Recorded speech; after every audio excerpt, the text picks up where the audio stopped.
Rainbow nation, একটা রামধনু যেমন আমরা অনেকগুলো রং নিয়ে একসাথে একটা কমপ্লিট একটা অবয়ব আমাদের সামনে আসে, ঠিক সেরকম একটা নেশন আমরা গড়ে তুলতে চাই। সেখানে বিভিন্ন রকমের প্রচেষ্টা চালানো হচ্ছে এটাকে আপনার ধর্মীয় দৃষ্টিকোণ থেকে দেখার জন্য। আমরা সবাই জানি যে ৭৫ সালে একদলীয় শাসন ব্যবস্থা কায়েম করা হয়েছিল, পরে সেটাকে শহীদ জিয়া রহমানের নেতৃত্বেই বহুদলীয় গণতন্ত্রে নিয়ে আসা হয়।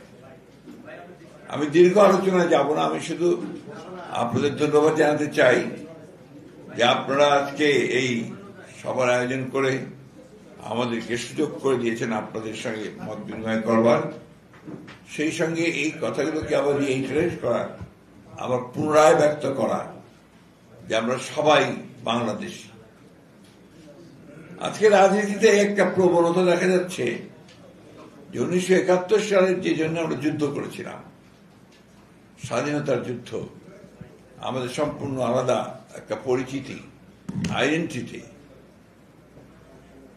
সেই আইডেন্টিটিকে বাংলাদেশী হিসেবে আমাদের যে আইডেন্টিটি, সেই আইডেন্টিটিকে ভুলিয়ে দিয়ে নতুন করে কতগুলো চিন্তা ভাবনার সামনে নিয়ে আসা প্রচেষ্টা চালানো হচ্ছে।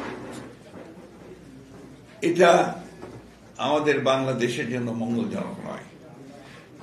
আমরা সবাই বিশ্বাস করি যে আমরা বাংলাদেশে একটা সাম্প্রদায়িক জাতি হিসেবে আমরা এটা গড়ে তুলতে চাই, এবং এই জাতিকে এমনভাবে আমরা গড়ে তুলতে চাই আমাদের ভাষায়।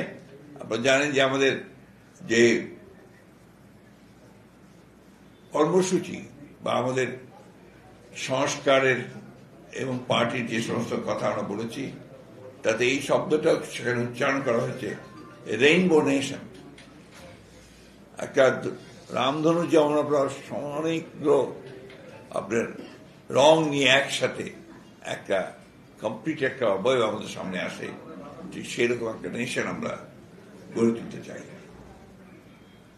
আমাদের নেতা যেন তারেক রহমান এই কথাগুলো বারবার বলেছেন, তার বিভিন্ন বক্তব্যে, আপনাদের সঙ্গেও বিভিন্ন বৈঠকে নিয়ে কথাগুলো বলেছেন।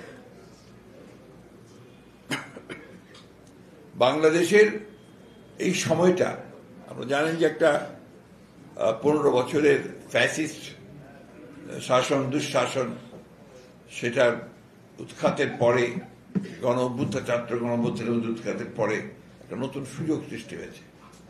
সেই বাংলাদেশকে সত্যিকার অর্থেই যে বাংলাদেশের জন্য আমরা যুদ্ধ করেছিলাম, প্রাণ দিয়েছিলাম, সেই আপনার লক্ষ লক্ষ মানুষ সেদিন যুদ্ধে প্রাণ দিয়েছিল, লক্ষ লক্ষ মানুষ সেদিন উদ্বাস্ত হয়ে গিয়েছিল, বাড়ি ঘর পুড়ে গিয়েছিল, মানুষের হত্যা হয়েছিল।